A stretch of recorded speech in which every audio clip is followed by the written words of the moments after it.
Welcome back जी। एक दफ़ा फिर आपको खुशामदीद कहेंगे। और ब्रेक पे जाने से पहले गुफ्तगू जारी थी, बात हो रही थी कुछ मुल्की मौशी और सियासी सूरत हाल के हवाले से। और प्रोग्राम का जो ये सेगमेंट है इसमें भी कुछ इसी नौइयत के मामला ज़ेर बहस आएंगे, बिलखुसूस तालीम के हवाले से मामला, इसके ऊपर कोशिश करेंगे बात करें। बहुत सारे पैगाम देखने वालों की जानिब से मौसूल होते हैं जिसमें ये कहा जाता है कि इस शुबे के हवाले से ख़ास तौर पर बात की जाए। अभी क्योंकि इम्तहानात का सिलसिला जारी है और इम्तहानात के हवाले से जो शिकायत मौसूल हुई हैं पिछले कई प्रोग्राम्स में बड़ी खुलकर गुफ्तगू हुई है। बहरहाल समझने की बात यह है कि ये जो कुल निज़ाम है इसको कैसे तब्दील किया जाएगा, ये सबसे ज़्यादा ज़रूरी है। तो कोशिश करेंगे इस मामले पर गुफ्तगू करें। बड़े ख़ास मेहमान स्टूडियोज़ में तशरीफ़ फरमा हैं, उनको सबसे पहले खुशामदीद कहूँगा और उसके बाद गुफ्तगू का आगाज़ करूँगा। जनाब अख्तर अराई साहब, उनको आज हमने ज़हमत दी है, मरकज़ी नायब सदर हैं all Pakistan private school federation के, उनको मैं खुशामदीद कहता हूँ। अख्तर भाई बहुत शुक्रिया, बड़ी नवाजिश प्रोग्राम में वक्त देने के लिए। उनके हमरा तशरीफ़ फरमा है मिस फ़रीन लोधी साहिबा, जो कि एक माहिर तालीम भी हैं, समाजी कारकुन भी हैं और विमेन एम्पावरमेंट के हवाले से ख़ास तौर पर बहुत ज़्यादा काम भी कर रही हैं और बड़ी अच्छी सोच की मालिक भी हैं। उनसे कोशिश करेंगे ख़वातीन के हवाले से और ये तालीम के हवाले से मामला हैं इसके ऊपर गुफ्तगू करें। फ़रीन साहिबा को खुशामदीद कहता हूँ, बहुत शुक्रिया आपका प्रोग्राम में वक्त देने के लिए।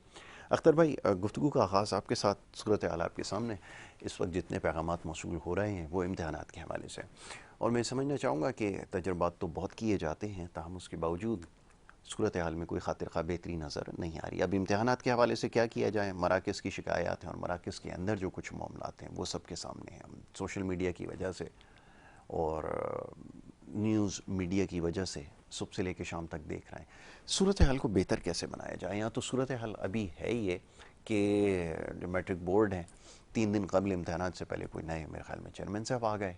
तो ऐसी सूरत अगर होगी, कैसे ठीक करें मामला को? चाहूँगा इस पर ज़रा गुफ्तगू करें जी। वो देखें, जहाँ तक नए चेयरमैन या नए कंट्रोलर का ये तो सिलसिला चल ही रहा है, क्योंकि एडाक बेसिस पे नॉर्मली अपॉइंटमेंट्स हो रही हैं।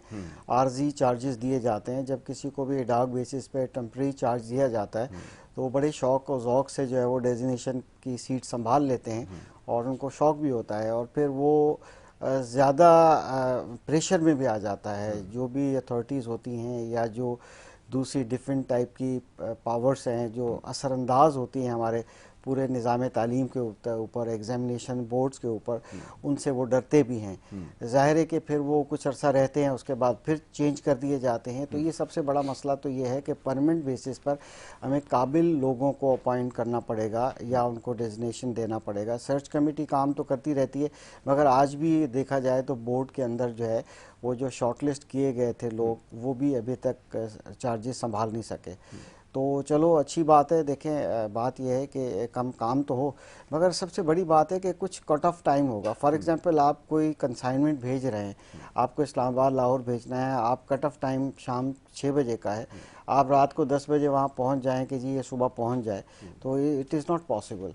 तो इसी तरह से अगर बोर्ड की जो डेट्स दे दी जाती हैं एग्जामिनेशन फॉर्म की, वो 1 वीक पहले क्लोज हो जानी चाहिए बाय हुक और कुक।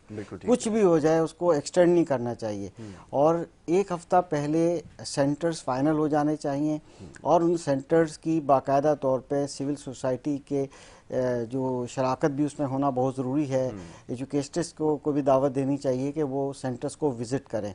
वहाँ जो ज़रूरियात होती हैं वो क्या पूरी हैं, क्या वहाँ पर पंखे मौजूद हैं, फर्नीचर उतना मौजूद है, सब चीज़ें देखी जाएं। अगर ये इस तरह से होगा, हमेशा करप्शन होती किस वक्त है? अफरा तफरी के आलम में होती है, लास्ट मोमेंट में होती है, फिर वहाँ पर सेंटर तब्दील किए जा रहे होते हैं और वहीं पर सब चीज़ हो रही होती है। जब इस तरह से आप अवाम पैदा करेंगे या कन्फ्यूजन पैदा करेंगे तो तालिब इल्म बेचारा जो है वो क्या करेगा? सवाल ये पूछते हैं हम उन लोगों से कि क्या कोई भी बच्चा आखिरी मोमेंट में फॉर्म फिल करके एग्जामिनेशन में जाके बैठेगा? क्या उसकी तैयारी होगी? कतई तैयारी नहीं होगी, ये हो ही नहीं सकता। जिसने भी एग्ज़ाम देना होता है वो 1 साल पहले, 9 महीने पहले, 8 महीने पहले, 6 महीने पहले से वो प्रिपेयर हो जाता है। तो क्यों उनसे फॉर्म नहीं लिए जाते 6 महीने पहले? जब लास्ट मोमेंट में ऐसा करेंगे, पिछले 2-3 सालों से यही चला आ रहा है। याद होगा पिछली दफ़ा भी हंगामा मचा हुआ था। तो इसमें तमाम स्टेक होल्डर जिम्मेदार हैं, पेरेंट्स भी जिम्मेदार हैं, स्कूल, ऐसे स्कूल जो डिले करते हैं वो भी जिम्मेदार हैं, और तालिब इल्म भी जिम्मेदार हैं जो समझते हैं कि आखिरी दिन हमें फॉर्म जमा कर दिया जाएगा और हमें एडमिट कार्ड मिल जाए और जाके हम जो है ना यूँ करके जो है ना अपनी पेन में आ जाएगा जो वहाँ डिलीवर कर देंगे और प्रिंट हो जाएगा। It is not possible. तो ये एक पूरे निज़ाम की बुनियादी 3-4 चीज़ों को ठीक करना बहुत ज़रूरी है। कई बार मैं तजावीज़ दे चुका हूँ कि आप कम से कम बोर्ड के जितने भी 5-6 फंक्शंस हैं उसमें से एक पहला फंक्शन उसकी जो तरसील है, ये जो पेपर्स होते हैं प्रिंट होने के से लेकर पहुँचाने तक, एक थर्ड पार्टी जिसको हमें करेंसी कैरी करने वाली जो सिक्योरिटी कंपनीज होती हैं जिनके पास एक जाहिर है कि उसको कैरियर होता है, कैरियर होता है, वो कार्ड लेकर जाते हैं, हैं, सुपरिटेंडेंट के पास जाके सेंटर में डिलीवर करना है। सील पैक बैग जो है वहाँ पैक होना चाहिए, पेपर लीक नहीं होना चाहिए। कबल वक्त पेपर लीक होना भी एक बहुत बड़ी उम्मीद होती है और उम्मीद पे ही जो दुनिया जी रही है और उम्मीद ऐसी देते रहते हैं कि बस घबराना नहीं है आपने। प्राइवेट स्कूल्स भी ऐसा करते हैं, गवर्नमेंट स्कूल्स तो करते ही ऐसे हैं। एक ख़ास किस्म की ट्रेडिंग स्टाइल है, उनका वे ऑफ वर्किंग है और वो उस उम्मीद पे जो है वो बच्चा फॉर्म फिल कर देता है आखिरी दिन में और जनाब वहाँ जाके बैठ जाता है और उनकी जो है फरिश्ते आके जो है ना मदद करने के लिए तैयार हो जाते हैं। तो ये जो निज़ाम है, इस निज़ाम को हमें ख़त्म करना पड़ेगा। अगर सेंसियरिटी है गवर्नमेंट को या सेंसियरिटी है, सेंसियर हैं वो लोग, तो वो कोशिश करें। अब अकेला बोर्ड कुछ नहीं कर सकता, अकेला वो चेयरमैन चाहे 2 दिन पहले आए चाहे 1 साल पहले आए, वो कुछ नहीं कर सकता क्योंकि इतना उस पर पेयर प्रेशर होता है, इतनी हर तरह का प्रेशर होता है कि बाज़ औक़ात जो है जान की धमकी भी मिल जाती है। तो इस तरह की सूरत हाल में हर बंदा कहता है कि चलो at the end of the day जो है वो चलो कायद-ए-आज़म वाला जो काम है वो चल जाता है, तो वही काम करता है। तो लिहाजा खुदारा ऐसा ना कीजिए। हमारे माशरे में हमारे बच्चे इस वक्त यकीन कीजिएगा सिर्फ एक पीस ऑफ पेपर की खातिर, एक डिग्री की खातिर, एक फेक, मैं तो कहूँगा बेशक उसकी एंट्री सारी हो जाती है मगर वो फेक, मैं कहूँगा जब आपने अपनी सलाहियत को आपने परफॉर्म नहीं किया, आपने अपनी लर्निंग को वो किया नहीं, तो आपकी असेसमेंट जो मार्कशीट है वो क्या है, कॉम्प्लीमेंट नहीं कर रही होती ज़्यादातर लोगों की। यही हमारे यहाँ सबसे बड़ा प्रॉब्लम है कि डिग्री होल्डर तो आपको बहुत सारे नज़र आएंगे लेकिन उनका कैरेक्टर, उनका जो आप क्या कहिए कि उनके जो बात करने का तरीका है या उनके अमल से साबित नहीं होता कि वो इसके हामिल भी हैं। अभी एक बहुत बड़ा मसला है, इसको समझने की ज़रूरत है क्योंकि बुनियाद अगर ऐसी होगी जिसका भी अख्तर भाई ने तस्करा किया है तो फिर नतीजा यही निकलता है जो कि आपको सोसाइटी में नज़र भी आ रहा है। मिस फरीन, आपकी तरफ आता हूँ ज़रा एजुकेशन के हवाले से। जैसा भी अख्तर भाई ने कहा,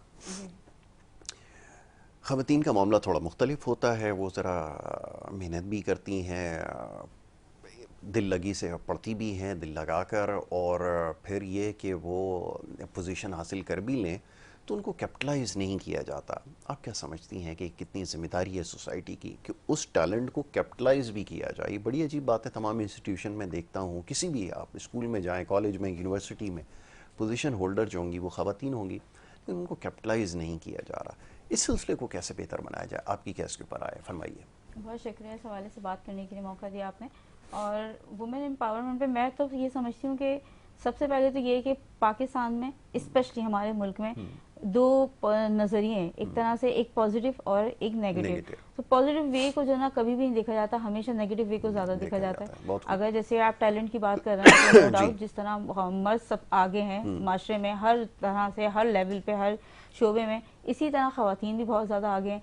लेकिन उन ख़वातीन को बजाय ये कि उनको एक अच्छे वे में आगे लेके आएँ, अपने मुल्क का फ़ख्र से सर नाम बुलंद किया जाए, उनके मद्दे मुकाबिल ना जो आजकल ये सोशल मीडिया आ गया है वो उन चीज़ों को हाईलाइट कर देता है जो कि इन चीज़ों को छुपा देती हैं। जैसे किसी की भी कोई एक छोटी सी बात, कोई एक ऐसा अल्फाज जहाँ पर आप देखें कि बहुत सारे अभी पिछले कुछ दिनों में या कुछ सालों में इस तरह के हुआ है कि जैसे एक CSS की स्टूडेंट थी, उन्होंने जो टॉप किया था, पाकिस्तान का नाम फ़ख्र से बुलंद किया था, लेकिन उन्हीं के मद्दे मुकाबिल एक और लड़की आ गई, उनकी सी छोटी सी कोई बात, कोई एक छोटा सा जुमला, आप उसको इंट्रोड्यूस कर रहे हैं, आप उसको आप सोशल मीडिया पे हाईलाइट कर रहे हैं, आप उसको दुनिया को बता रहे हैं कि ये हमारा टैलेंट है, ना कि बता रहे हैं कि ये हमारा टैलेंट है। जो टैलेंट हमारा उठ के आगे जाएगा, फ्यूचर में हमारी जनरेशन को बनाएगा, उन तमाम चीज़ों को नेगेटिव वे में हाईलाइट कर दिया। और उससे एक और बात ये है कि ऐसे साहब, मेरी जो ना अभी मेरी कुलीग से बात हो रही थी, जब हम बात करते हैं पाकिस्तान में रहते हुए पाकिस्तानी शहरी की, और तो मैं समझती हूँ कि जितनी भी बुराइयां कर लें पाकिस्तान की, लेकिन पाकिस्तान ने हमें बहुत कुछ दिया है,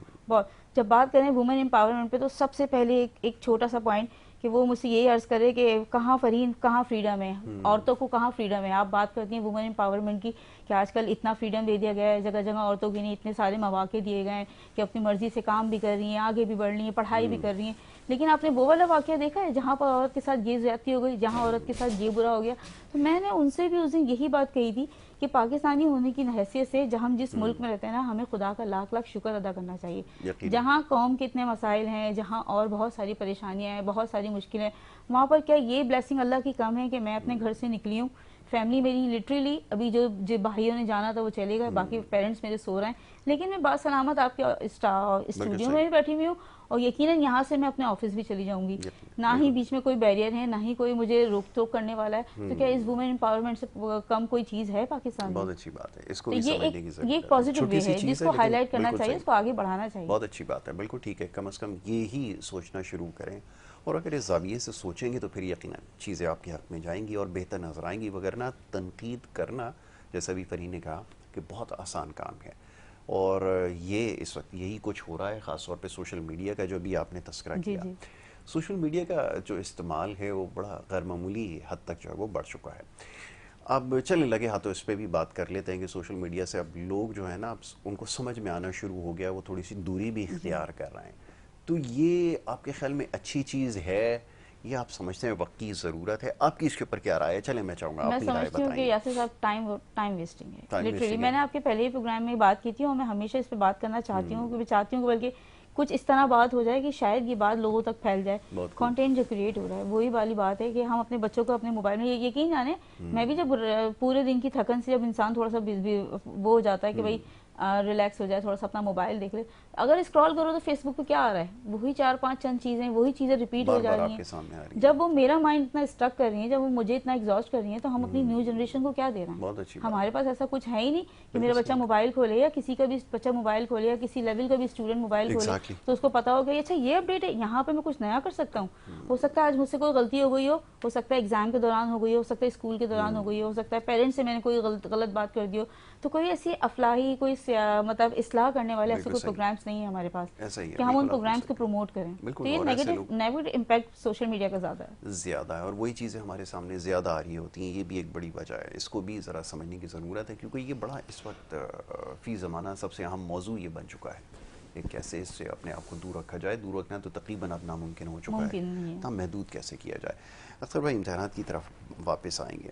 अब ये कि इससे पहले भी होता रहा कि इम्तिहानात के लिए अब नई कॉपी भी एक डिज़ाइन करती है जिसके अंदर जो है वो आप MCQs की शक्ल में सवालात जो है वो सामने आएंगे, फिर उसके पीछे इतनी सारी इंस्ट्रक्शन लिखी हुई हैं कि मैं देख रहा था कि अगर मैं पढ़ना शुरू करूं तो मुझे 10 से 15 मिनट उसको पढ़ने में लगेंगे, और उसके बाद फिर वो आप आएगी भी कॉपी, जब आएगी तो बच्चा पढ़ेगा, हिदायत को नहीं पढ़ेगा, ये समझना बड़ा मुश्किल है। तजर्बात तो किए जा रहे हैं, कितने इफ़ेक्टिव हैं और कितने प्रैक्टिकल हैं, ये सबसे ज़्यादा ज़रूरी है।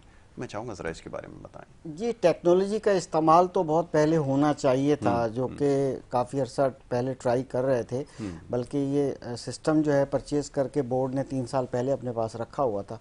बात यह है कि इम्प्लीमेंटेशन तो करनी है, आखिर तो कहते हैं ना घंटी जो है वो बांधनी है गले में।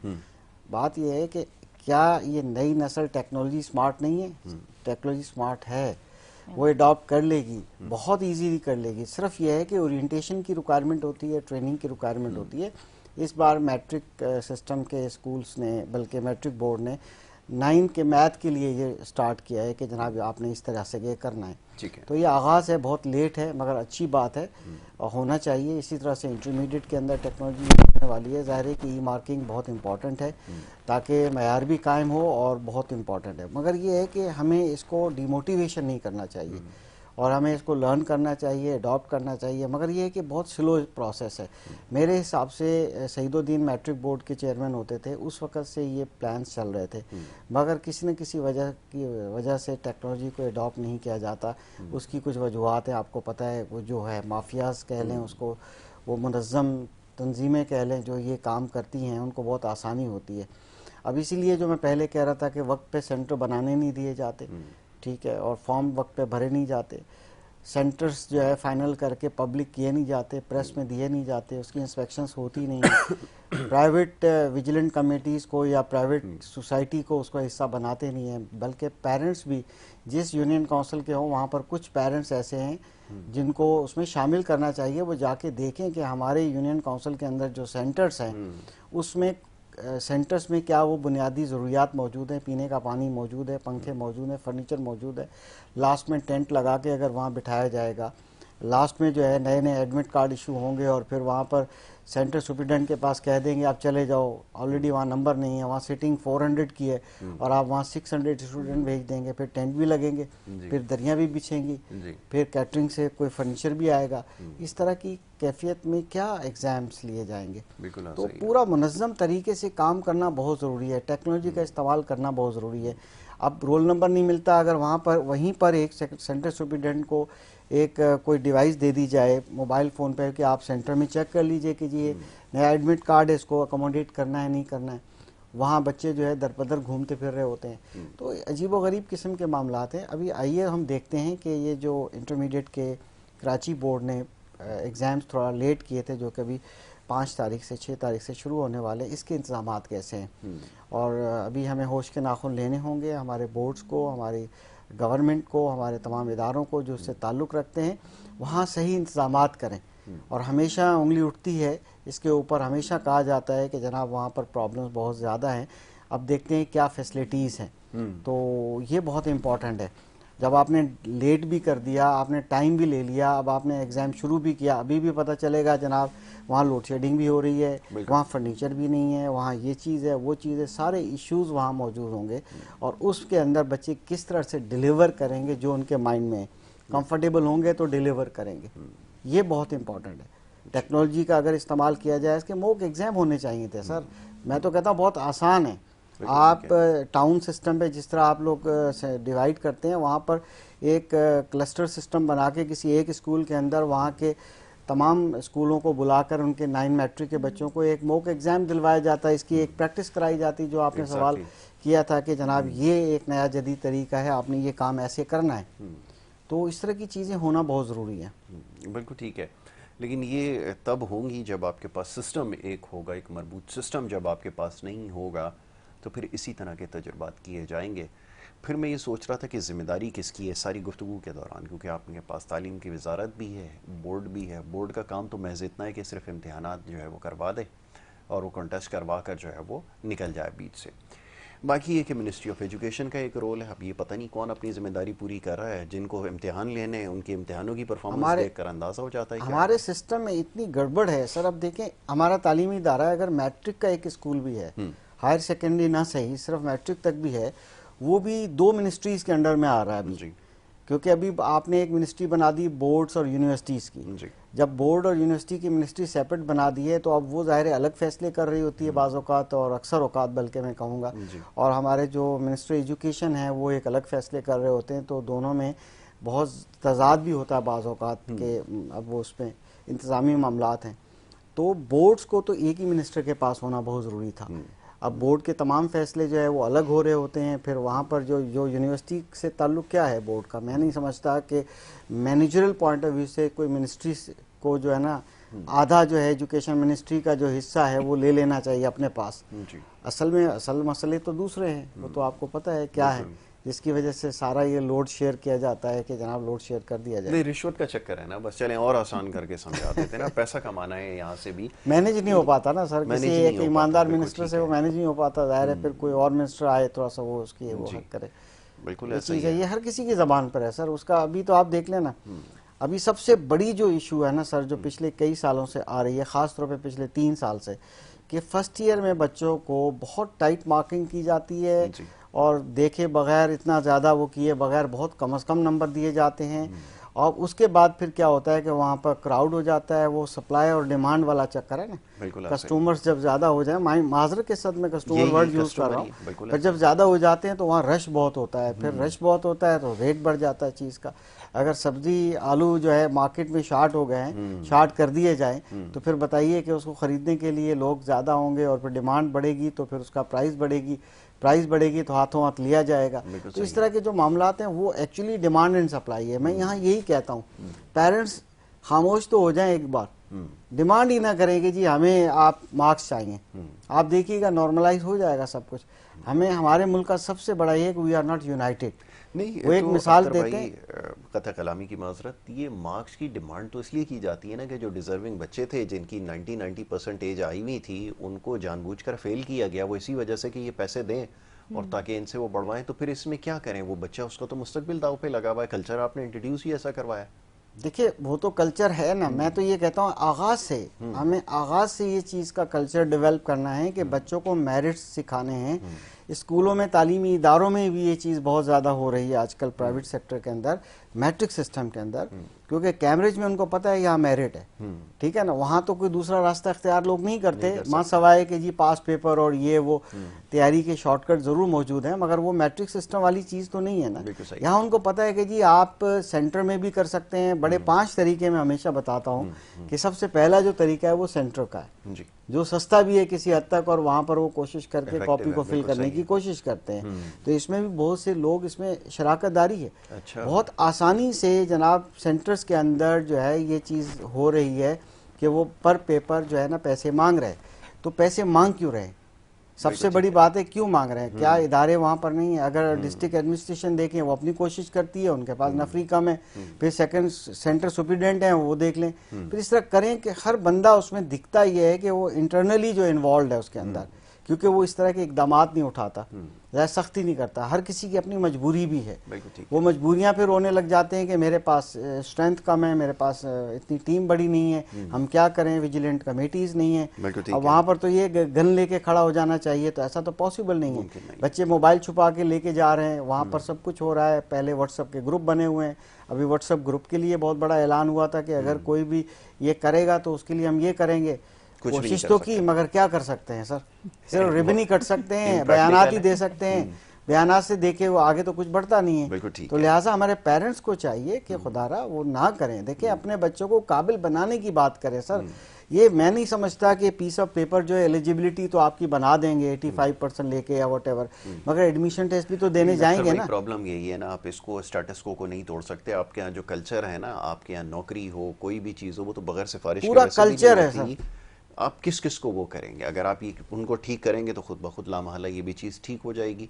आपको ज़रूरत नहीं, आपने मेयार जब ये सेट कर दिया कि ये अगर आपके पास डिग्री होगी तभी आप इसके लिए जॉब के लिए लोगे, तो फिर नतीजा फिर ये ब्लेम निकलेगा। दूसरों को दिया जाता है, ब्लेम बोर्ड को दिया जाएगा, ब्लेम टीचर्स को दिया जाएगा, ब्लेम गवर्नमेंट को दिया जाएगा, blame second person third person को दिया जब जाएगा। आप काबिलियत आपके यहाँ शर्त होगी तो फिर ये सारी चीज़ें मायने नहीं रखेंगी। जी फरीन, गुफ्तगू आपने सुनी, यही मामला है हर तरफ। स्टेटस को कैसे तोड़ा जाए, चेंज कैसे किया जाए। अब जहाँ पर एजुकेशन का सिस्टम ऐसा हो, नतीजा कैसे निकलेगा, सिस्टम में बेहतरी कैसे आएगी, सवाल ये पैदा होता है। अभी आपने कहा कुछ देर पहले कि पॉजिटिविटी की तरफ जाना चाहिए, उसको सीख करना चाहिए, बट यहाँ पर कहाँ से चीज़ों को ठीक करना शुरू करें, ये मेरा आपसे सवाल है। आपकी इसके ऊपर क्या राय है, ज़रा फरमाइए। सबसे पहले तो ठीक जो है ना, अगर मैं वुमेन एम्पावरमेंट पे करूँ या स्टूडेंट लाइफ पे करूँ या किसी और भी चीज़ पे बात करूँ, सबसे पहले पॉजिटिव चेंज आएगा अपने घर से। हमारे अपने घर में जब हम एक साथ रह रहे होते हैं ना फैमिली में, तो बहुत सारे लोग अगर पॉजिटिव है ना, तो कुछ मेंटेलिटी जो है ना वो सिक मेंटेलिटी भी है। जहाँ पर अगर वुमेन एम्पावरमेंट की बात करूँ, इस दौर जदीद में जहाँ औरतें पढ़ लिख रही हैं, अब उनको फ्रीडम दे रहे हैं कि ठीक है कॉलेज भेज रहे हैं, यूनिवर्सिटी भेज रहे हैं, तो आगे वो चीज़ों को यूटिलाइज करने के लिए भी उनको फ्रीडम दिया जाए। अगर एक बंदा घर में उनके हक में है कि ठीक है हमारी बहन, हमारी बीवी, हमारी माँ आगे बढ़ रही है, ठीक है आगे बढ़ के हमारे नाम रोशन कर रही है, कुछ ऐसे ख्यालात हैं, कुछ ऐसी मोटिवेशन है कि वो मुल्क की नहीं, कौम की नहीं, कुछ करना चाहती है, तो वहाँ दूसरा बंदा आ जाता है जो चीज़ को रोक देता है। जहाँ कहीं ना कहीं पुराने ख्यालात का वो जो कहते हैं ना नजूल हो जाता है, और फिर वो सारी चीज़ें वहीं आके रुक जाती हैं। तो इस चीज़ को सबसे पहले तो अपने घर से सुधारना चाहिए। मुझे लगता है कि इसकी नहीं फिर वही बात हो जाएगी यासिर साहब कि सोशल मीडिया पे जहाँ हम आजकल देख रहे हैं, वहाँ पर कोई तो ऐसे प्रोग्राम्स होने चाहिए जो इन तमाम चीज़ों को जो है वो मतलब फिगर आउट करें, इन तमाम चीज़ों में जो है काउंसलिंग करने में हेल्प करें। लेकिन फरीन, अब सवाल ये पैदा होता है कि इस तरह की चीज़ें जब इस्लाही प्रोग्राम किए जाते हैं ना, वो बड़ी देर से अब्जॉर्ब होता है, बल्कि होते ही नहीं है बस अब बात। तो उसकी वजह ये कि हमारे यहाँ लोग शायद वो देखना भी नहीं चाहते और सुनना भी नहीं चाहते। ये भी हकीकत है। मुझे ये चीज़ बड़ी परेशान करती है कि बहुत सारी ख़वातीन को मैं देखता हूँ बड़ी बड़ी अच्छी इंस्टीट्यूशन से पास आउट होकर, इंजीनियरिंग यूनिवर्सिटी से, मेडिकल कॉलेजेस से उन्होंने जो है वो फारिग तहसील हैं, और उसके बाद वो शादी के बाद घर पे बैठ गई और काम ख़त्म हो गया। तो वो जो जगह जो आपने एक्वायर्ड की थी किसी और के लिए आप छोड़ देते हैं, रिज़र्व हो जाती किसी और के लिए, लेकिन वो नहीं है आपने, क्योंकि उनको कैपिटलाइज नहीं किया। अब वो आपके सिस्टम में कोई उनकी वो नहीं है, वर्थ नहीं है, ख़त्म हो गया। तो कैसे चेंज करें? फिर सोशल मीडिया पे जैसा भी आपने बात बताई है, अगर आप इसलाह करने की कोशिश करेंगे, सबसे बड़ा कंसर्न आज ये है, हर शख्स जो कंटेंट क्रिएटर है, ये जितने भी आपको नज़र आ रहे हैं इधर उधर सारे अजीब से, तो बातें आप देख लें, बेमानी बातें हैं, बेमकसद बातें हैं, बैठ कर रहे हैं, रोस्टिंग एक दूसरे को उड़ा रहे हैं, मजाक उड़ा रहे हैं, और यही काम चल रहा है और लोग देखना भी ये चाहते हैं। नहीं, मैं और आप भी अगर इनिशिएटिव लें तो लोग कहते हैं, पहले मशवरा ये देते हैं कि ऐसी चीज़ बनाओ चलेगी नहीं, जो लोग देखना चाहते हो, बच्चे जो देखना चाहते हैं वो, तो यही इन लोगों को, मैं नाम तो नहीं ले सकता, उनको देख रहे हैं और वो इन्फ्लुएंस कर रहे हैं, खुद को इन्फ्लुएंसर कह रहे हैं। कैसे चेंज करें? बिल्कुल सही कह रहे हैं आसिफ साहब। अगर मैं इसकी छोटी सी मिसाल दूं कि मैं FM 97 पे एक प्रोग्राम करती थी, इनसाइड विद फरहीन, तो उसमें मेरा मोटिव ये था कि मैं ट्रांसफॉर्मेटिव जनरेशन, मतलब अपने आप को थोड़ा सा ग्रोइंग पर्पस में जो है वो इस तरह की गुफ्तगू थी और मुख्तलिफ गेस्ट होते थे। तो उस चीज़ को जब मैंने यूट्यूब पे कन्वर्ट किया तो आपकी वाली बात सबसे पहले मेरी फैमिली मेम्बर्स में से ये बात निकली कि फरहीन ये सुनेगा कौन, कि तुम इतना पढ़ा लिखी चीज़ लेके आई हो, ये सुनेगा कौन, पहले ये बताओ। अगर यूट्यूब चैनल तुम रन करना चाह रही हो, और चलो मैं ठीक है, मैं समझती हूँ कि उससे सोर्स ऑफ इनकम भी हो जाए, तो ये चीज़ कोई सुनेगा ही नहीं, इसकी ऑडियंस कहाँ से लेके आओगी? बताएं। तो मतलब ये आप सही कह रहे हैं कि ये चीज़ जब हमारे अपने माइंड में है तो हम दूसरों तक क्या कन्वे करेंगे? हर दूसरा शख्स यही चीज़ लेके बैठा हुआ है कि मैं सामने से कॉपी कर लूँ, मैं पराए मुल्क से कॉपी कर लूँ, मतलब मैं किसी और मुल्क की कोई कंटेंट देखूँ तो मैं भी उसी को कॉपी कर लूँ। आगे मैं अपने मुल्क के लिए कुछ जदीद नहीं करूँ, मैं अपने मुल्क की इस्लाह के लिए कुछ नहीं करूँ, बस की सारी चीज़ें करूँ। ये आपने सही कहा कि एक बहुत बड़ा प्रॉब्लम है, हम सब के लिए एक बहुत लेकिन इसमें जो ना गवर्नमेंट सतह पे ये बात होनी चाहिए, जहाँ हमारे यहाँ वुमेन एम्पावरमेंट पे इतनी सारी हम देखते हैं माशाल्लाह लीडर्स हैं, काम कर रही हैं और नो डाउट कर भी रही हैं, अपनी अपनी कैपेसिटी में बहुत अच्छा काम भी कर रही हैं। वहाँ पर उन लोगों को फिर यही नेगेटिव सोच के माइंडिंग जो लोग हैं, या आपको मैं समझती हूँ कुछ फीमेल्स भी हैं जिनके माइंड को स्टक कर दिया गया, उनको ये पता ही नहीं है कि आगे कौन सी डायरेक्शन है, मुझे कौन सा डोमेन को चूज करना चाहिए, मैं आगे किस तरह बढ़ सकती हूँ। काउंसलिंग नहीं है, ये सारी चीजें नहीं है। इसको जी गवर्नमेंट लेवल पे आगे बढ़ाना होनी चाहिए और स्कूल की सतह से होनी चाहिए। अब स्कूल बेचारे एग्जाम के चक्करों से तो बाहर निकलें, अपना जो सिलेबस है वही मुकम्मल करा लें। मेरे ख्याल में यही सबसे बड़ी अचीवमेंट आज है, अगर कोई स्कूल वक्त पे अगर अपना सिलेबस मुकम्मल करवा ले तो मेरे ख्याल में इससे बड़ी और कोई आज अचीवमेंट नहीं है। क्या स्पोर्ट्स होंगे, क्या other activities, extra curriculum activities, बोझ इतना है कंधों पे बच्चों के, बोझ इतना है तो वो क्या करेंगे, एक्सटिंक्ट हो गई ये सारी चीज़ें। बिल्कुल, देखिए कैरिकुलम का हिस्सा बनाने के लिए बहुत कुछ है। हम अपनी माशरे में जो हमारी वैल्यूज़ हैं उसको तो कैरिकुलम से हमने बाहर निकाल दिया है। यानी हम नहीं चाहते कि बच्चे के ब्रॉडअप के अंदर हम पेरेंट्स को भी स्टेक होल्डर बनाएं, उनकी पेरेंटिंग की वर्कशॉप्स करें। ये कंपलसरी हो जाना चाहिए कि हर स्कूल के अंदर पेरेंटिंग की वर्कशॉप हो। ये कंपलसरी होना चाहिए कि हर स्कूल के अंदर लोअर सेकेंडरी से बच्चों की कैरियर काउंसलिंग स्टार्ट हो जानी चाहिए और उनके जो जौहर हैं उनको आइडेंटिफाई करना चाहिए।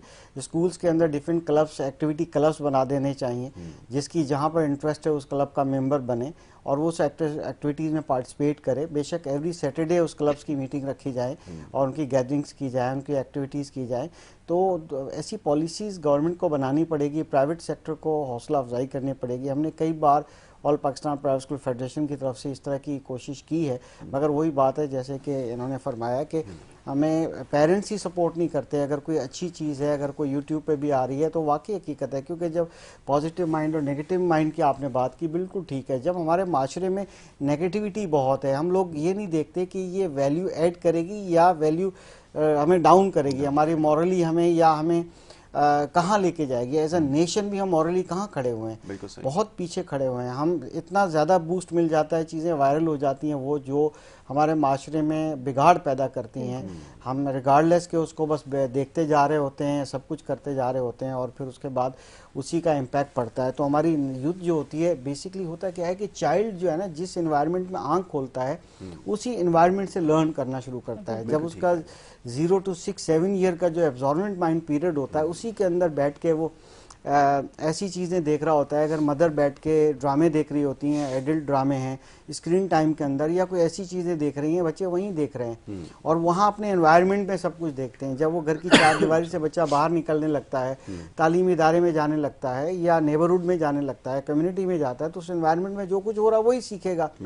क्योंकि जो चीज़ सीखता है इंसान का बच्चा, इंसान सीखता है वो इन्वायरमेंट से सीखता है। तो हमें इन्वायरमेंट को पाक साफ करना पड़ेगा, उसको वैल्यूज़ देनी पड़ेंगी, ठीक है ना। फिर वही बात है कि जो यहाँ पर बुलिंग करता है, जो बहुत ज़्यादा शाउट करके बात करता है, वो शायद सुपीरियर समझा जाता है। जो बैड लैंग्वेज, अब मैं क्या बोलूँ ऑन एयर, इस तरह के वर्ड्स जो आपको देख रहे हैं सोसाइटी में मिलते हैं, गली मोहल्ले में बच्चा लिसनिंग करता है, वही फिर स्पीकिंग करता है। तो इस तरह से देखते हैं कि जब ट्यूशन सेंटर में एक बच्चा जाता है, वहाँ 1 क्लास का बच्चा जा रहा है, वहीं पर दूसरे बच्चे बैठे हुए हैं, वहाँ पर वो एक दूसरे को टेक्निक बता रहे हैं कि स्कूल एग्जाम होगा ना, आप ये ले जाओ बना के तावीज़ और वहाँ छाप देना। छोटा बच्चा क्या इंस्पिरेशन ले रहा है जी। हमने कई ऐसे केसेस देखे कि केजी क्लास के अंदर बच्चा जो है वो एक पेज फाड़ के लेकर आया छुपा के, और वो कह रहा है कि पता चला कि जनाब क्योंकि वहाँ कोचिंग में बच्चे ये कर रहे थे और उन्होंने बताया, तो इसका मकसद एनवायरनमेंट से सीखा। जब ये चीज़ें हो रही हैं, बच्चे तो कहते हैं कोई बात नहीं जी, 1500 रुपये लेके जाएंगे डेली हम 9 में मैट्रिक एग्जाम में, वहाँ मुट्ठी गर्म कर देंगे उनकी और जनाब वो हो जाएगा। तो ऐसी काली भेड़ें मौजूद है ना हमारे इन्विजिलेटर या इस तरह के सेंटर सुपरिटेंडेंट, जिसकी वजह से ऐसा हो रहा है। मुझे लगता है कि जैसे अभी यूथ की बात हुई, मुझे लगता है कि यूथ हमारा सीखना चाहता है। जैसे मैं सेन एजुकेशन के प्रोजेक्ट में कहती SEF के साथ में ट्रेनर हूँ, तो जब हम ट्रेनिंग कर रहे होते हैं और ये all over the Pakistan, Karachi, जब ये गवर्नमेंट स्कूल के टीचर्स और प्रिंसिपल हमारे पास ट्रेनिंग के लिए आते हैं स्पेसिफिक सब्जेक्ट में, तो वहाँ पर एक क्लास में 60 स्टूडेंट, टीचर्स भी होते हैं, मतलब वो स्टूडेंट ही कहलाएंगे, ट्रेनर्स होते हैं, ट्रेनी होती हैं। तो यू कांट बिलीव कि जब हम उनकी काउंसलिंग करते हैं ना, क्योंकि मेरी तो अपनी हैबिट है कि मैं सब्जेक्ट से हट के भी जो है ना काउंसलिंग की बात करती हूँ, जहाँ मुझे मौका मिले मैं वहाँ पर जो है कि थोड़ी सी दीन के हवाले से भी इस्लाह करने की कोशिश करती हूँ। कि हो सकता है कि जो पॉइंट मुझे मालूम हो वो सामने लोगों को ना मालूम हो। लोग चाहते हैं, बच्चियाँ चाहती हैं कि हम इस तरफ आएँ, हमें ये चीज़ें सुनने को मिलें। हमारे लिए ऐसे, जैसे सर ने बात करी, हमारे लिए वाकई ऐसे कोई सेंटर्स बने हो, ऐसी कोई काउंसलिंग का जो है वो माहौल हो जहाँ पर हम ये चीज़ें सीखें, हम लर्न करें कि जहाँ आज हम दूसरों को देख रहे हैं कल को हम भी वहाँ पर जा सकें। और ये जो सोशल मीडिया की आपने बात करी, एक छोटा सा वाक्य सुनाऊं, जैसे साहब अजीब तो लग रहा है, लेकिन ये है कि मेरी फ्रेंड बता रही थी कि उनके घर में जैसे ये इंडिया के ड्रामे चल रहे होते हैं, ये उस वक्त की बात है जब मैंने अर्ली में अपनी जॉब स्टार्ट की थी, आज से 15 साल पहले। तो खाना लगा हुआ था और स्टार प्लस का कोई ड्रामा चल रहा था शायद, तो वो जैसे ही ला के रखा तो उनकी मदर से ना डिसबैलेंस हो गई प्लेट और वो गिरने लगी। बच्ची छोटी सी उठती है, अब उसकी एज देखें 6 साल की उसकी एज है, वो उठ के कहती है नहीं नहीं बाबा, मम्मा को तलाक नहीं दे देना। अब मतलब ये एक अल्फाज सिर्फ देखें, ये एक डायलॉग नहीं था कि उसने सोशल मीडिया से सीखा, कहीं से देखा उसने ये देखा कि जो उसकी सराउंडिंग में जो लोग हैं ना, भले वो टीवी पे आ रहे हो, भले वो उसके खाला हो, चाचू हो, भले उसके नेबर्स में हो, वो सब उसकी एक रोल मॉडल है। बच्ची को मालूम ही नहीं है कि वर्ड क्या है, बच्ची को मालूम ही नहीं कि बोला क्यों जा रहा है, उसने सडन सबके सामने बोल दिया। तो हम अपने बच्चों को सिर्फ ये सीख दे रहे हैं। बिल्कुल ऐसा ही है कि हम अगर ऐसी चीज़ें सिखाएंगे, अच्छा कि आपने मिसाल देके समझाया और वाक़तन ऐसा ही हुआ है। और जब इस तरह की चीज़ें देखने को मिलेंगी, अभी भी मैं ड्रामे तो अल्लाह का शुक्र है नहीं देखता, क्योंकि ऐसी कोई चीज़ उसमें है ही नहीं, क्योंकि हमें पता चलता है, क्योंकि मीडिया से वाबस्तगी है तो पता चलता है कि क्या कुछ दिखाया जा रहा है। और कभी अगर नज़र पड़ भी जाती है तो फिर सारी दुनिया अपना कि क्या दिखाने के लिए हमारे पास क्या है। इतने इंपॉर्टेंट सब्जेक्ट्स हैं पूरी दुनिया में जिसके ऊपर काम हो रहा है बच्चों की एजुकेशन के हवाले से। वो बच्चों के अंदर जो ये टेंडेंसी एक डेवलप हो गई है ड्रग्स की और जो क्राइम्स की तरफ आ रहे हैं, इसको रोका कैसे जाए, वो इसके ऊपर काम कर रहे हैं। और हमारे जो ड्रामे, मेरा ख्याल में, मैं इसके ऊपर कमेंट नहीं करता हूँ, मेरे दोस्त हैं, बच्चे स्टूडेंट हैं जो ड्रामे में काम कर रहे हैं बहुत सारे, तो वो बड़ा नाराज़ होते हैं कि आप बहुत ज़्यादा क्रिटिसाइज़ करते हैं आप और ये और वो। तो ज़ाहिर है ये वो चीज़ नहीं है जो दिखाई जाए, आप इसके ज़रिए लोगों को एजुकेट भी तो कर सकते हैं। अख्तर भाई, अब जब देखने के लिए बच्चे को स्कूल से वापस जाके यही कुछ मिलेगा तो फिर तो बच्चे आपने यही करेंगे और ये आपका एक कल्चर बनता जा रहा है। बिल्कुल, स्क्रीन टाइम जो है, चाहे वो छोटी स्क्रीन हो, टीवी स्क्रीन हो या कोई भी स्क्रीन हो, इसने बहुत ज़्यादा चेंजेस किए हैं बच्चों की लाइफ के अंदर। बच्चे जो देख रहे होते हैं वही कर रहे होते हैं। जैसे कि अभी इन्होंने बताया कि एक जुमला, तो जाहिर है कि इस तरह के ड्रामे, अभी यकीन करेंगे पाकिस्तान का जो एंटरटेनमेंट मीडिया है, इलेक्ट्रॉनिक मीडिया, उसके अंदर भी इस तरह की चीज़ें तैयार की जा रही हैं, जिसके अंदर इस तरह इतना वस्त तो नहीं है, मगर उसके अंदर जो स्टोरीज़ होती हैं वो स्टोरीज़ मैं नहीं समझता कि अगर हैं भी कहीं और वो रियल स्टोरी होती भी हैं तो उसको कम से कम मास लेवल पे दिखाना नहीं चाहिए जी। ठीक है, क्योंकि बच्चे देखते हैं वो कंटेंट, और कंटेंट का साफ सुथरा होना, बेहतर होना बहुत ज़रूरी है। हम इसके ज़रिए बच्चों की इस्लाह करते हैं, इसके ज़रिए बच्चों की तरबियत करते हैं।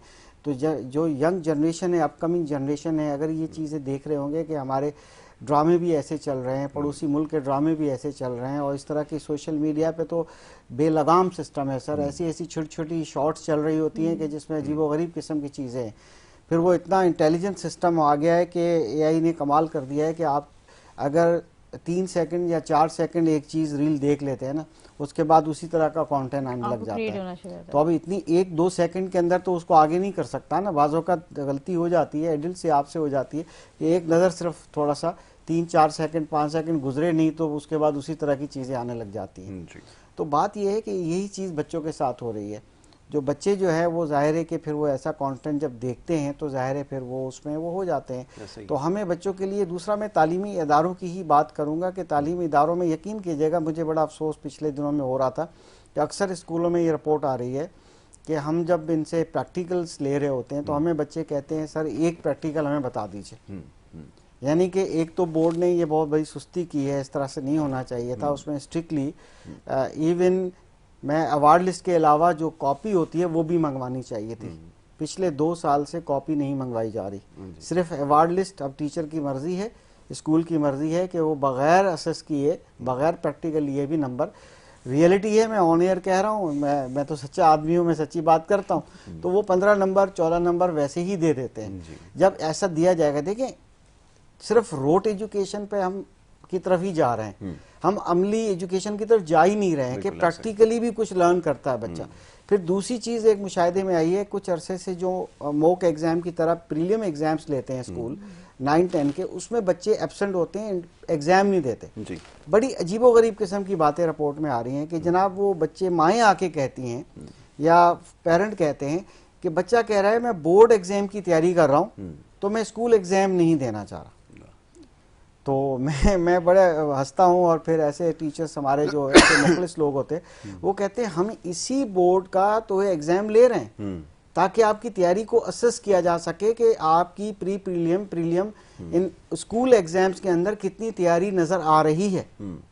तो इसको भी स्किप करके वो चाहते हैं डायरेक्ट एडमिट कार्ड दे दिया जाए और हम स्कूल जाए, वहाँ जाएं सेंटर में और वहाँ मैजिक की छड़ी से लिख कर आ जाए। सर एक बात ऐड करना चाहूंगी, आपकी इस बात से मुझे अंदाजा हो रहा है कि मतलब 15 साल हो गए मुझे इंटर किए हुए, तो मतलब इतना जमाना चेंज हो गया है कि जब मेरे प्रीलिम एग्जाम थे मैट्रिक के तो मेरे मामू की शादी थी और पूरी यही बात मेरे माइंड में भी थी कि छोड़ो ना, मैं एग्जाम दे लूंगी क्योंकि इसके 15 दिन के बाद तो एग्जाम है। लेकिन मेरी मदर ने फोर्स किया कि तुमने जो भी पढ़ा तुम जाओ एग्जाम दो। अब मैं फिजिक्स के पेपर में गई क्योंकि नींद आ रही थी, उठी नहीं, जो मेरा दिल चाहा मैंने दे दिया और हो सकता है मैंने कुछ ना भी लिखा हो।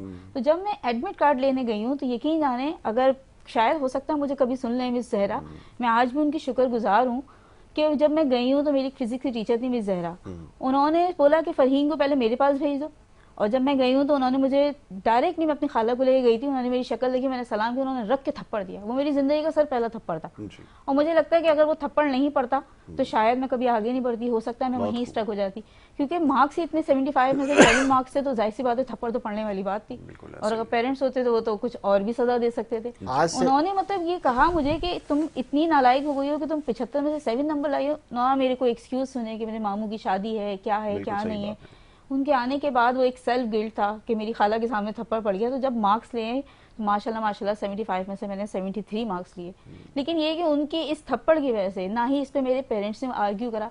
आजकल हम बच्चों को डांट नहीं सकते, स्कूलों में आप देखें माहौल क्या है, हम बच्चे की इस्लाह करने की ना, हमें कोई पॉइंट नजर भी आ रहा होता है कि बच्चा यहाँ इस गलत डायरेक्शन पे जाता है, लेकिन हम नहीं कह सकते। हमें पता है कि आगे से हमने एक छोटा सा अल्फाज भी बोला तो 3 गुना बढ़ के लगेगा और फिर वो पेरेंट्स आके जो है वो शाउटिंग शुरू कर देंगे। बल्कि अब तो हम बिल्कुल पाबंद हो गए इन चीजों के। बिल्कुल सही कहा, मैंने तो यहाँ तक देखा है कि मतलब तबाही इस हद तक फैल चुकी है कि बच्चे टीचर्स को कह रहे होते हैं कि हम आपको पैसे नहीं देते क्या। हाँ एग्जैक्टली। जब बात यहाँ तक पहुँच गई है तो मेरे ख्याल में तबाही इसी का तो नाम है। और कौन सी तबाही है? और इसमें वालिदैन का कसूर है। जब वालिदैन ये बात करते हैं, देखिए मैं थप्पड़ की फेवर में तो नहीं हूँ, देखिए क्योंकि कॉर्पोरल पनिशमेंट्स नहीं होनी चाहिए, मगर उसके तरीके पनिशमेंट्स के दूसरे बहुत से हैं। जो आपने बताया, हमारे स्कूलों में भी 10 साल पहले बच्चे प्रीलिम एग्जाम देते थे, कभी कभार किसी में पेपर में नंबर अच्छे नहीं आए तब भी एडमिट कार्ड दे दिया जाता था, पेरेंट्स से पीटीएम होती थी और एडमिट कार्ड दे दिया जाता था। या फिर अगर 2-3 पेपर में बच्चों की स्कूल एग्जाम में सप्ली आई है तो उसको दोबारा तैयारी करा के दोबारा असेस करके फिर उनको एडमिट कार्ड दिया जाता था, कम से कम तैयारी मेक श्योर हो जाती थी। आजकल बच्चे पेपर देने के लिए भी नहीं आते, कहते हैं एडमिट कार्ड जाके ले आइए, पेरेंट्स को कहते हैं, क्योंकि आप फीस देते हैं, जाके आप बैठ जाइए, बोले एडमिट कार्ड दीजिए। अगर हम कहते हैं कि हमारी टीचर्स कहती हैं, जैसे आपकी टीचर्स ने कोशिश की कि भाई आप प्रीलिम के लिए अगर बच्चा आता है तो उसका एक असेसमेंट हो जाती है कि उसकी कितनी तैयारी है, तो वो कहते हैं नहीं वो बच्चे बोर्ड की तैयारी कर रहे हैं ना। तो हमारी टीचर्स बड़ी हंसती हैं और कहती हैं कि क्या हम खुदा न खास्ता अब एक किसी पड़ोसी मुल्क की किताबों से हम पेपर लेंगे या किसी अफगानिस्तान की टेक्स्ट बुक से लेंगे, हैं कि यहाँ वाला बोर्ड जो है सिंटेक्स बुक बोर्ड से लेगा। तो बड़ी हैरत होती है भाई, इसी कंटेंट इसी सिलेबस का तो असेसमेंट करेंगे ताकि आपको आज पता चल जाए मेरे बच्चे के यहाँ स्कूल एग्जाम में 50% आए हैं, अब हमें तैयारी करनी है 60 और 70 की। अगर यहाँ 70% आई है तो हमें तैयारी करनी है 80 और 90% की। अच्छा, वो तरीका अभी जिसके हवाले से बात हो रही थी, मैं रुक गया वहाँ पे एक लम्हे के लिए कि मैं सोच रहा था कि दुनिया के बहुत बड़े बड़े पाकिस्तानियों का जो सबसे पसंदीदा मुल्क है ना, वहाँ पर भी बच्चों को जो है ना वो कुछ स्टेट्स के अंदर मारना अलाउ है।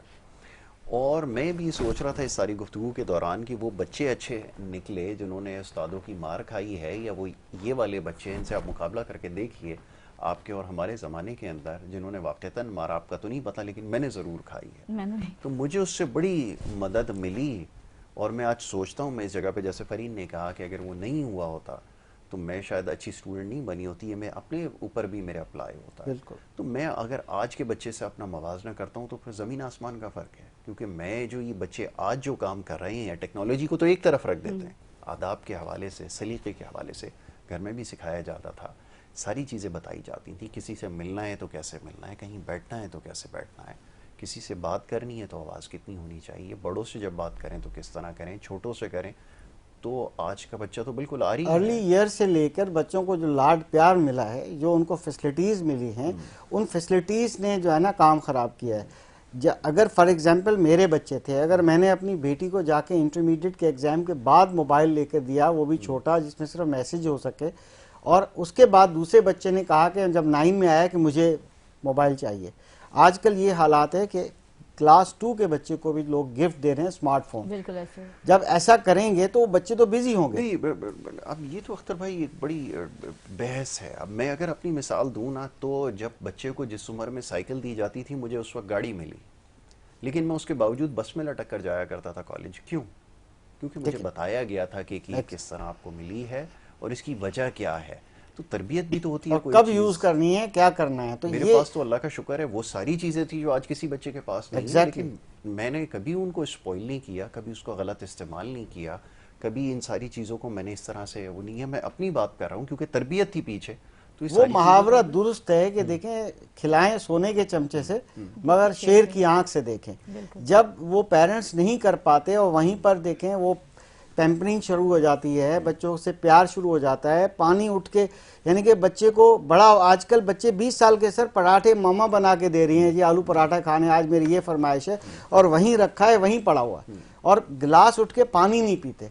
अगर वेस्ट की बात करेंगे तो 16 साल में बच्चे को, 16 साल के अंदर बच्चे को ये कह देते हैं कि now you have to work. आप अपने पॉकेट मनी के लिए आपने 1 आवर 2 आवर्स, क्योंकि मोस्टली कंट्रीज में वेस्ट में पर आवर वेजेस मिलते हैं, पर आवर काम होता है। हमारे जमाने में मुझे याद है, मेरा एक दोस्त बाहर गया, वहां पर वो साइकिल पे जाके न्यूज़पेपर थ्रो करके आता था मॉर्निंग में, क्योंकि वहां का कल्चर था।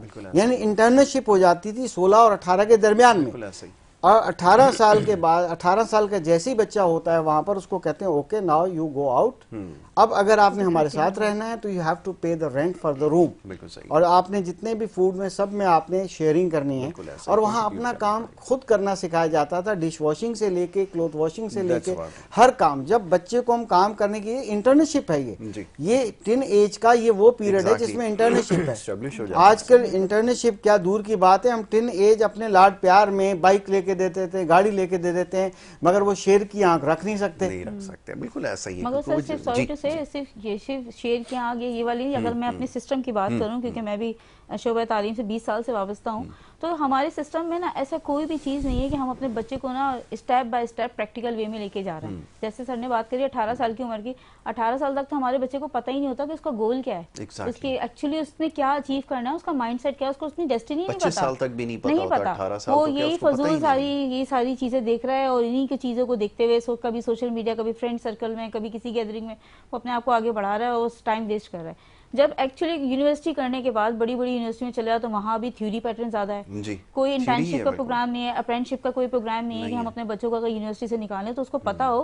कि माशरे के लिए एक ह्यूमन रिसोर्स तैयार हो गई है। Exactly. ऐसी कोई चीज ही नहीं है, तो ये सिस्टम को चेंज करने की बहुत शदीद जरूरत है। बिल्कुल आपने सही कहा कि इस तरह की कोई चीज़ें नहीं है, और काउंसलिंग सबसे ज़्यादा नहीं है। आपने बिल्कुल ये सही निशानदेही की कि आप किसी भी बच्चे को आप पूछ लें जिसकी उम्र 18 से 20 साल या 21 साल की उम्र में वो है, कि उसने करना क्या है, उसको नहीं पता उसको नहीं होगा। मालूम होगा, बिल्कुल। तो ये स्कूल की सतह से जब हम जाते हैं अपने पसंदीदा मुल्क जब जाते हैं, तो वहाँ देखते हैं बच्चों को छोटी उम्र से पता होता है कि उन्होंने करना क्या है। हमारे यहाँ तो ये चंद चीज़ें हैं जिसके बारे में बता देते हैं, लेकिन वाक़तन उनको बताया भी जाता है कि आपने करना ये है, आपका पोटेंशियल ये है, और पेरेंट्स को भी बताया जाता है कि आपने इस तरफ मेहनत असल में करनी है। यासिर साहब इसमें एक पॉइंट ये भी है कि पेरेंट्स ने ना आजकल के इस बिजी शेड्यूल में, जहाँ हम बात करते हैं अगर वुमेन एम्पावरमेंट, तो पेरेंट मदर भी काम कर रही हैं, सिस्टर भी काम कर रही हैं, तो फादर भी काम कर रहे हैं।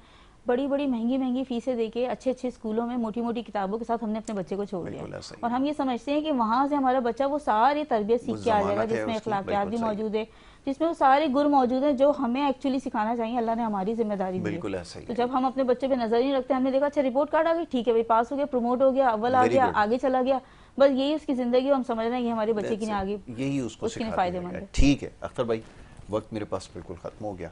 मैं आपका बड़ा शुक्रगुजार हूँ, आप प्रोग्राम में हमेशा तशरीफ़ लाते हैं और बड़े खुलकर गुफ्तगू करते हैं, ना सिर्फ एजुकेशन के हवाले से बल्कि तरबियत के हवाले से, जो कि एजुकेशन का ही एक हिस्सा है, और इसके ऊपर हम ख़ास तौर पे गुफ्तगू करते हैं। मिस परवीन, मैं आपका बड़ा शुक्रगुजार Thank you हूँ, so आप much. प्रोग्राम में तशरीफ़ लाई, बड़ी खुलकर और बड़ी अच्छी गुफ्तगू की है। इस समझने की ज़रूरत है, और आगे मौका मिलेगा तो इस तरह के और दीगर मौज़ूआत और मामलात के ऊपर इंशाअल्लाह गुफ्तगू हमारी जारी रहेगी। वक्त मेरे पास बिल्कुल यहाँ ख़त्म हो जाता है, इजाज़त आपसे लेनी होगी। मोहम्मद यासिर और हमारी टीम को इजाज़त दीजिए। अल्लाह के